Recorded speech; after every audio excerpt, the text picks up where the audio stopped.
Oleh sebab itu tidak hanya nikel saja, ke depan kita akan juga mulai untuk bauksit-nya, kemudian juga mulai mungkin emasnya, mulai tembaganya, hilirisasi mulai sawitnya. Nah, Indonesia kini sepertinya sedang gencar-gencarnya memanfaatkan potensi sumber daya alamnya secara maksimal, bos. Bagaimana tidak? Setelah menggebrakkan strategi besar ekonomi Indonesia dengan mengeluarkan aturan stop ekspor biji nikel atau nikel mentah dengan tujuan untuk diolah dulu menjadi barang jadi atau setengah jadi, hilirisasi istilah bekennya. Maka kini Indonesia pun kembali menggeber lagi strategi ekonominya, bos, dengan berencana untuk melakukan hilirisasi pada produk-produk lain seperti bauksit, tembaga, dan juga emas. Artinya nanti bisa saja nih barang-barang tambang tersebut bernasib sama seperti nikel, tak boleh diekspor mentah. Harus dilakukan hilirisasi atau diolah dulu sebelum diekspor ke luar negeri. Hal ini pun dilakukan agar nilai jual produk itu naik, sehingga secara otomatis pun juga pasti akan menaikkan perekonomian di Indonesia. Mantap.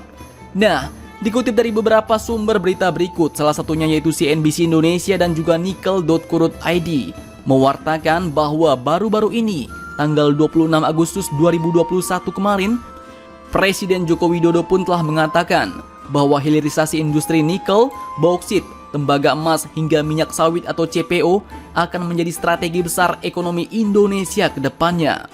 Pak Presiden pun menyebut bahwa saat ini kita sudah melakukan hilirisasi industri nikel, sehingga ekspor biji nikel atau nikel mentah pun stop alias berhenti, bos.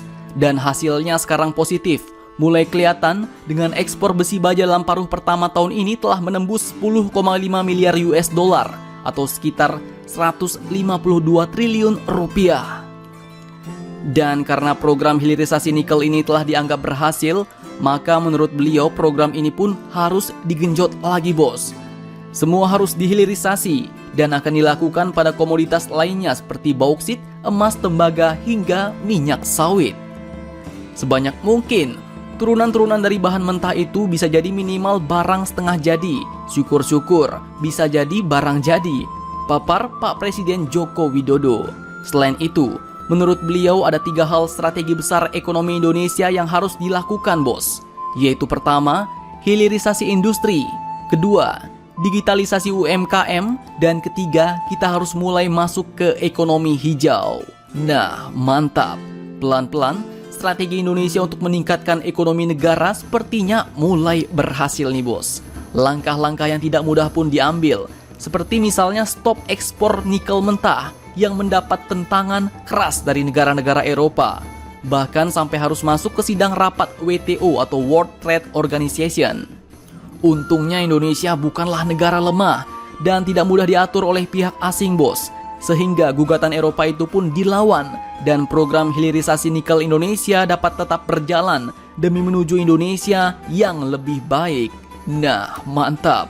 Jadi bagaimana menurut kalian? Jangan lupa komentar. Tetaplah kalian barbar dan jangan santuy terus. Demi Indonesia tangguh. Salam Indo Heroes.